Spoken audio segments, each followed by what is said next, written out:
Game of Thrones Season 8 Series Finale, the last episode. Right, so what an episode, huh? Before I jump into this, actually, I want to go back and refine my analysis from the previous episode, or maybe excuse it, or maybe explain it. I don't know. Anyways, point is this. I filmed these right after I watched the episode. I watched the episode last week. I filmed up my thoughts. And then, as you know, if you've been online, the internet has been filled with discussion about that episode last week. So I would read, I am easily swayed by what I last read, I guess, to make my confession up front. So the immediate reaction, which happened both from kind of personal friends of mine, you know, people on Facebook or whatever, and also some internet personalities, like Lindsay Ellis, I'm thinking of, was that this episode was terrible. They did not set this up at all. That character twist for Daenerys came completely out of nowhere. And I read those, and I thought, oh yeah, I should have been harder on the episode. I let it off too easily. Because that twist maybe did seem to come out a little bit of nowhere. And then, a few days later, kind of the responsive pieces came in. There's the pieces like, actually no, that twist didn't come out of nowhere, that's been set up all along. And there were kind of two threads that were two arguments along this line. One argument that was that Daenerys Targaryen had always had this in her, and this had been built up in the show over and over again in kind of subtle ways. I'm going to forget everyone's names, but there were various moments when she was vindictive towards kind of conquered people. She freed the slaves, but crucified the slaveholders. There was that I really should have a list of the names alongside me when I'm going through these plot points, because I kind of tend to forget the names while I'm talking. Anyways, without going through all the names of cities or names of people she conquered, there had been that streak in her where she had kind of freed the oppressed, but she had shown a very vindictive streak against her enemies. So the fact that this had kind of been set up all along was one argument. The other argument is that she was desperate and out of options by this point. She had been hoping to kind of get the support of the people of Westeros. But the people of Westeros did not love her. And she had not been forming the alliances she had hoped to form. She knew Sansa was antagonistic towards her. And then when she felt like she was losing Jon Snow, she felt like Jon Snow had betrayed her. And then, you know, that scene where Jon Snow was holding back from kissing her or continuing the romantic engagement. Then she kind of felt like she was out of options. And so kind of burning the city and kind of establishing herself as the queen what was the option she took. And again, maybe to jump back to that previous argument, there had always been this sense of entitlement with her character from day one. Like she deserved that Iron Throne, and nobody was going to get in her way to get it. I mean, I guess to return to what I was saying maybe in the previous video, and this had been my analysis right off the bat, there was always a vindictive streak in her, and there was always a cruel streak in her. I think, and this is what I said in the previous video, it would probably have been more interesting to play this subtly, like they had done in the previous 5 seasons, or 6 seasons maybe, where she is very concerned about the oppressed and she's concerned about justice, but she's got this vindictive streak. And I don't know exactly how that would have played off. I mean, I guess maybe this would have shown her as being very vindictive against the Lannisters, like Cersei and Jaime, but then trying to kind of spare the people of the city. And if they had gone this route, this would have been much more in line with the previous 5 seasons, with the first 5 seasons. And it would also have maybe increased like the moral dilemma or the moral complexity of it, which is kind of in line with what Game of Thrones has always been, right? So like, because I think when it comes down to it, the character they set up in the first 5 seasons has a lot of good qualities in her, but she doesn't deserve the Iron Throne because she's too entitled and because she's a little bit too vindictive against her enemies. And so kind of getting that into position where she's not bad. She cares about the ordinary people, but you don't want her sitting on the Iron Throne. And then you get what Game of Thrones has always been, is just like conflicting agendas between characters who are both sympathetic. Now, I don't know how they would have resolved that, which is probably why they pushed it to extremes. And it probably may have been another full season to kind of resolve that. But that would have been more interesting, would it not? Right? To have a bit more of kind of moral complexity in here, and that, I mean, she does have that cruel streak, but it's only directed against certain people. It's not like she goes mad and burns down the whole city. And I think why they pushed that to the extreme was because, okay, this is the last season, we got to wrap this up. We've got to have some sort of like clear good and bad to kind of mash it out in the final episode.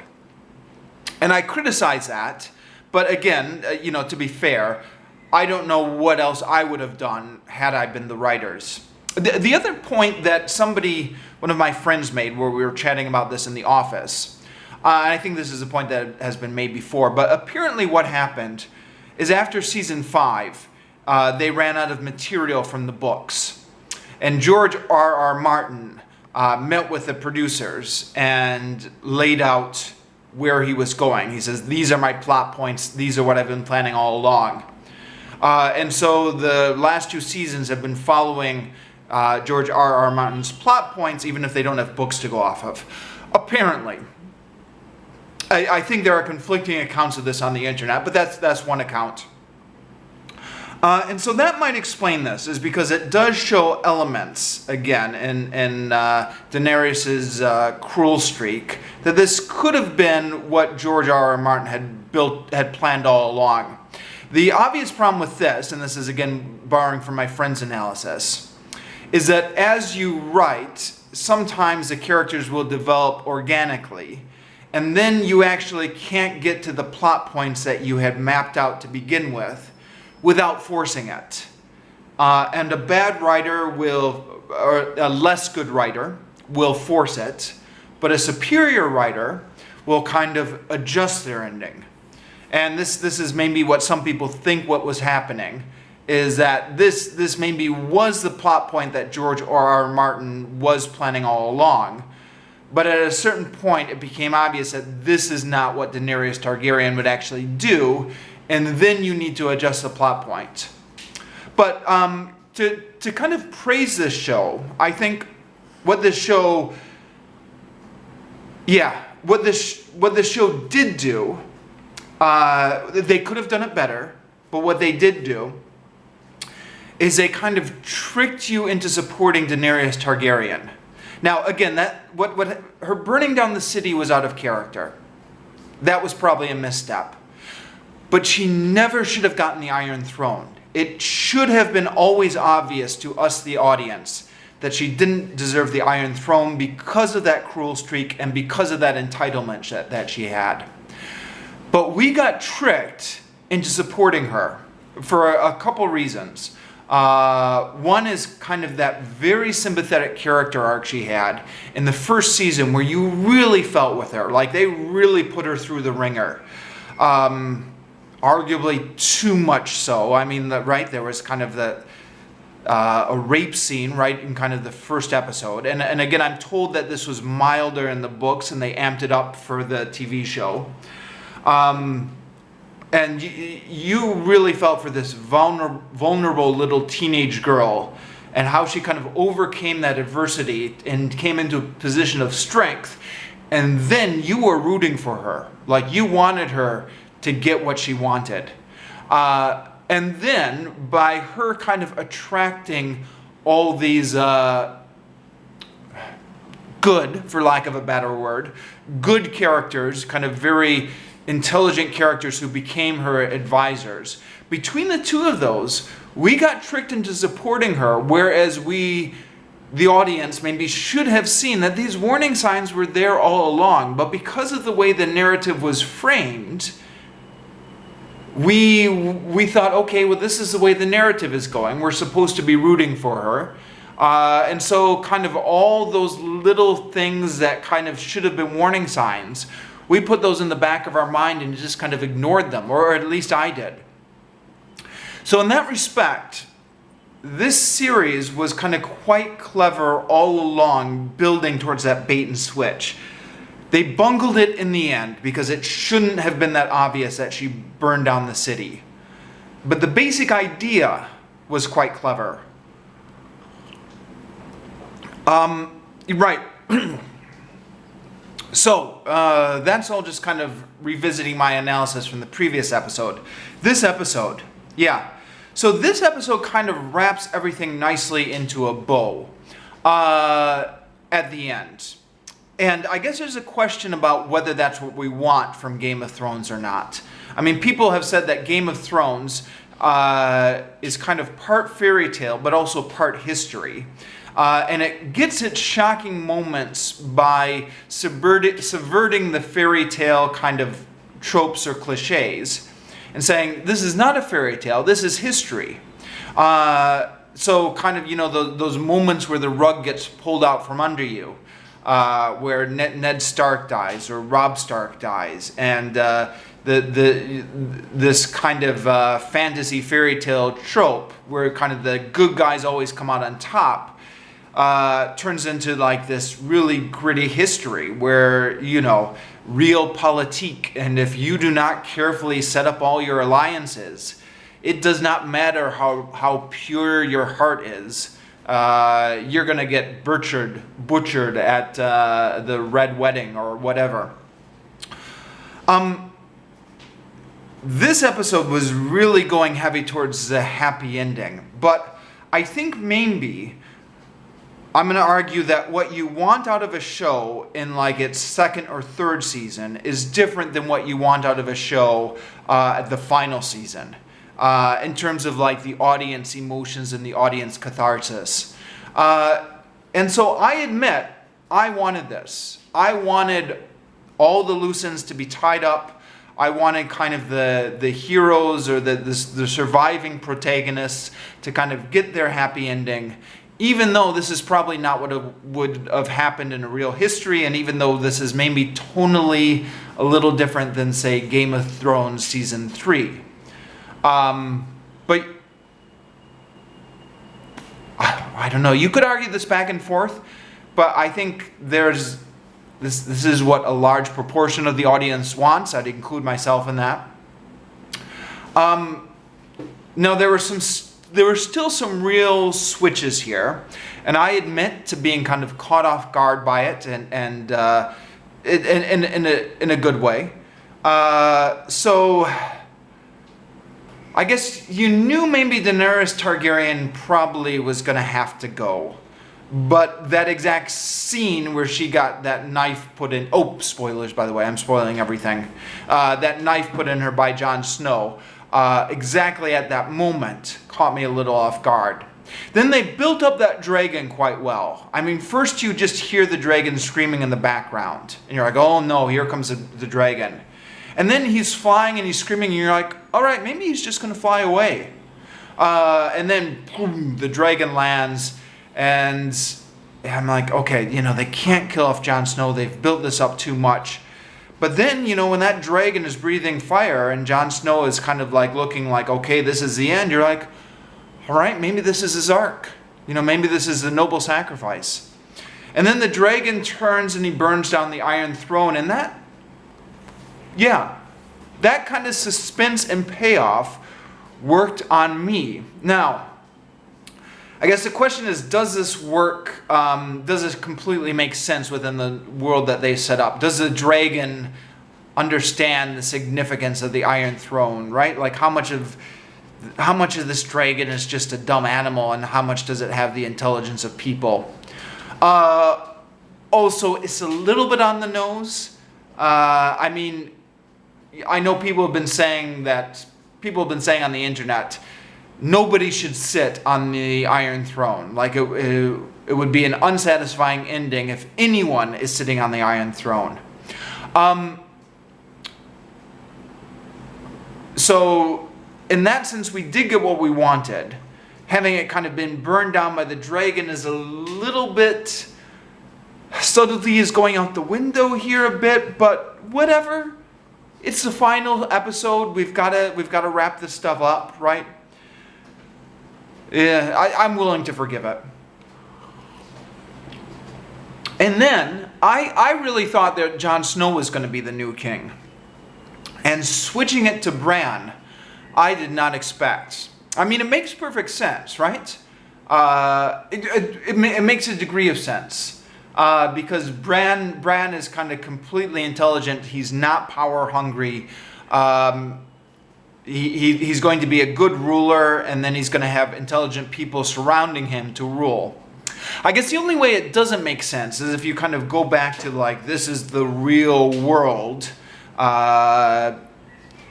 This is actual history, lens through which you're viewing this story. Then maybe you need somebody who's a bit like of a power monger to kind of hold down all the different competing ideologies, right? I think in history, these kind of enlightened kings who are a little bit too ahead of their time, maybe don't always, can't always deal with the demands of being a king and how sometimes you have to be, a bit of a power-hungry bastard to do the job. I don't know. I'm kind of just thinking out loud here. Do I really think that? I don't know. The other thing as well, people on the internet have been talking about the problems. Some people have been saying we don't want anyone sitting on the Iron Throne. And so they did kind of throw that bone out with the idea of democracy by what's his name? I always forget the names. And then it just kind of gets laughed down, doesn't it? And I thought, yeah, okay. I think to switch over to a democracy kind of out of nowhere would have been not where this story was going. But, democracies and republics have arisen throughout history, even ancient history or medieval history, right? You had, of course, Athens was really ancient, Roman Republic. The Netherlands was a republic in the medieval period. Just kind of coming out of the medieval period, you had a brief experiment with republican government in England. So I don't want to say, it's completely ridiculous that we could have it in this period. You could have it in this period maybe, but that's not the story that they've been setting up. So it would have been too hard of a turn to go with it at this period, at this place in the story. So having them laugh it down was probably the right answer here. Jon Snow was a character maybe who didn't get the happy ending, arguably. Arguably kind of getting sent back to the north was what his character arc should have been, and maybe he should have been happy with it. It was a bit unclear whether he was happy with that ending or not. And perhaps that was meant to be ambiguous. Like he's not kind of, he's always been a bit taciturn. He's always kind of hidden his emotions to a degree, or the actor who plays him has kind of one mode of emoting, that kind of puppy dog look. or hangdog look, maybe would be the better way to say it. So arguably it's not a happy ending for him, but it's the ending that makes sense. They did do a good job of explaining why it didn't make sense for any other ending for him within that world. And it's an ending of sorts, and it is kind of arguably where he belongs, and he goes back up and he's reunited with his wolf and his wildling friends. So, yeah, I mean, I'm sure I'm going to turn this video off and I'm going to be reading think pieces about this all week on the internet. And I'm going to change my mind a million times. And I'm going to feel stupid for not having picked up on this point, or for letting the producers off too easily on that point. But my gut reaction right now, as somebody who's just seen the internet and who's just seen the episode, not yet talked to anyone at work, not yet read any of the think pieces on the internet, was that this was about as good as an ending as we were going to get. And I know that the last 2 seasons have not equaled the complexity of the first 5 seasons. But they've got to wrap it up. You can't keep, if you want to have an ending to this story, you can't just keep everything increasing in complexity. At a certain point, you've got to simplify, and that is going to go against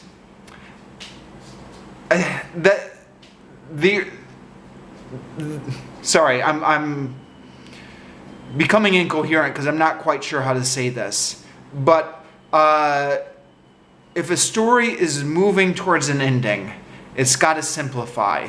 And if it simplifies, that means kind of some of these sprawling character arcs, which were becoming more and more organic and characters were going in different directions, is not going to be the way you go with the final season. So I'm willing to forgive a lot because I understand they have to wrap it up. I don't know what I would have done if I were the writers. It will be interesting to see what George R.R. Martin does. And this is speaking as somebody who's never read the books. I tried the first one. I have ambitions to read them someday, so stay tuned to this channel. Maybe I'll have book reviews at some point in the future with these books. But what I've heard from friends is that the books have just gone more and more complex with all these narrative arcs that haven't even made it to the TV show. And that this may well be why George R.R. Martin has just kind of hit his writer's block, is because the story has just kind of gotten out of his control. It's been growing organically. Things have been getting more and more complex in a way that they probably would organically. But yeah, as the story gets huge, he is unable, he doesn't know how to continue it, or that's what people are saying. And that could well be why it's taking him so long to write the next chapter, and why we may never get his ending to this story. I mean, we'll see. We'll see. So yeah, I'm just going to end it here. All in all, yeah. Do I want to kind of include my thoughts on the whole Game of Thrones in this video? No, not at this point. I'll just end it here. All in all, I've enjoyed this series. I'll just leave it there. Maybe someday I'll come back with a more kind of my thoughts on the whole series as a whole video. Although no plans to do that anytime soon.